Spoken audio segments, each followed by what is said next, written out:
আয়ারল্যান্ডের বিপক্ষে সিরিজ জয়ের পর অঙ্কনের হাতে ট্রফি তুলে দেয়া কিংবা ওকে ঘিরেই উদযাপনের মঞ্চ তৈরি করা এসব লিটনকে করেছে বাকিদের চেয়ে আলাদা। তবে লিটন শুধু এমন উদারতাই নয়, সাফল্যের দিক থেকেও দেশের সব অধিনায়ককে টপকে উঠেছেন একেবারে শীর্ষে। ২০০৬ সাল থেকে টি-20 খেলা বাংলাদেশ এখন পর্যন্ত ক্যাপ্টেন পেয়েছে প্রায় ১ ডজন।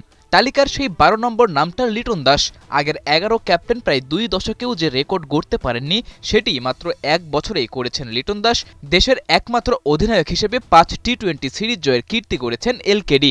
মজার বিষয়, এই ৫ টি-20 সিরিজের সবকটাই চলতি বছরই।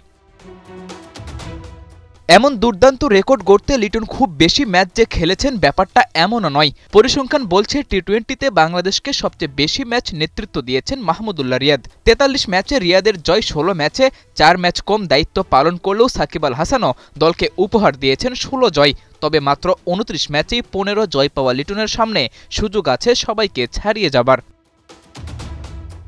দেশের জার্সিতে অধিনায়কত্বের আর্মব্যান্ড পরা লিটনের এমন কীর্তির পেছনে অন্যতম কারণ তার নিজের ধারাবাহিকতা। ১২০ বলের এই ফরম্যাটে এখন পর্যন্ত লিটন ম্যাচও খেলেছেন ১২০টা, যেখানে অধিনায়ক হিসেবে মাত্র ২৯ ম্যাচেই ৫ হাফ সেঞ্চুরিতে ৬৫০-র বেশি রান তার। আর ক্যাপ্টেন্সি ছাড়া ৯১ ম্যাচ খেলে ওর 50 মাত্র ১১টা। বোঝাই যায় ক্যাপ্টেন্সি পেয়েই জ্বলে উঠেছেন উইকেট কিপার এই ব্যাটসম্যান। তবে এসব পারফরম্যান্স আর সাফল্যের বাইরেও লিটন দাস হয়তো ইতিহাসের পাতায় আলাদাভাবে ঠাঁই পাবেন ওর সত্যিকারের নেতৃত্ব গুণে। নির্বাচকদের সাথে লড়াই, খারাপ সময়ে দলের পাশে থাকা, এসব কিছুই তো দৃষ্টি। টাইগার ক্রিকেটে এমন গার্ডস দেখানো ক্যাপ্টেন ছিলই তো হাতে গোনা ২-১ জন। সেই তালিকাতেই হয়তো নাম উঠবে লিটন দাসের। সাদাতুর রাফি, ৭১।